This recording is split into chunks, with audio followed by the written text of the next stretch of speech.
এক গ্রামে ছিল এক অগ্নি পূজারী, আগুনের পূজা করত। তা আগুনের পূজা যারা করে এরা তো মুশরিক, চিরস্থায়ী জাহান্নামী। কিন্তু এই অগ্নি পূজারীর সন্তান দিনের বেলায় রাস্তাতে বসে প্রকাশ্যে খানা খাইতেছে।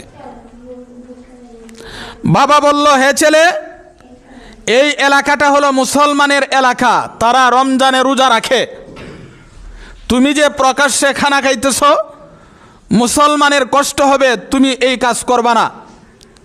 বাবার কথা ছেলে মানছে না। এমনি বাবা হাতটাকে উঠায়া ছেলের দুই গালে দুইটা ছর বসায় দিছে, বেয়াদব, এই এলাকাটা মুসলমানের, মুসলমানরা রোজা রাখে, আর তুই প্রকাশ্যে খানা খাস। একজন অগ্নি পূজারী রমজানের সম্মান করতে পারে, সন্তানের দিনের বেলায় প্রকাশ্যে খানা খাইলে তার বিচার করতে পারে। আর আমাদের সমাজের মুসলমানরা ছেলে মেয়ে রোজা রাখে না, কোনোদিন শাসন করে না, কোনোদিন খয় না। এমনও মা বাবা আছে, ছেলে বালেক মেয়ে বালেক, তারা রোজা রাখে না, তাদেরকে রোজা রাখার কথাও বলে না কোনোদিন। এমনও মা বাবা আছে, এদেরকে বলে রোজা ভেঙ্গে ফেল, তোর শরীরটা নষ্ট হয়ে যাবে, তোর চেহারা শুকায়া যাবে।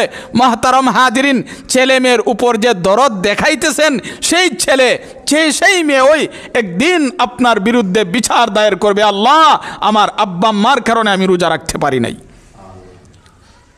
বিচারের কাঠগড়ায় আপনার দাঁড়াতে হবে। এমন পরিবার অভাব নাই, ছেলে রোজা রাখে না, মেয়ে রোজা রাখে না, বিবি রোজা রাখে না, কোনোদিন বলেও না। অথচ একজন অগ্নি পূজারী কি শাসন করেছে।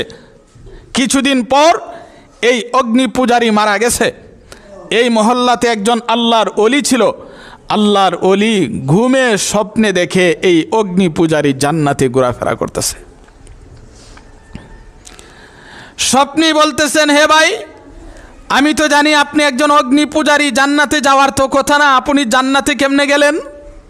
অগ্নি পূজারী বলতেছেন, ভাই, রমজান মাসে দিনের বেলায় আমার ছেলে প্রকাশ্যে খানা খেয়েছিল, আমি আমার ছেলেকে শাসন করেছিলাম, এই কাজটি আল্লাহর কাছে এত পছন্দ হয়েছে, মরণের সময় আল্লাহ আমাকে ঈমান নসিব করে দিয়েছেন।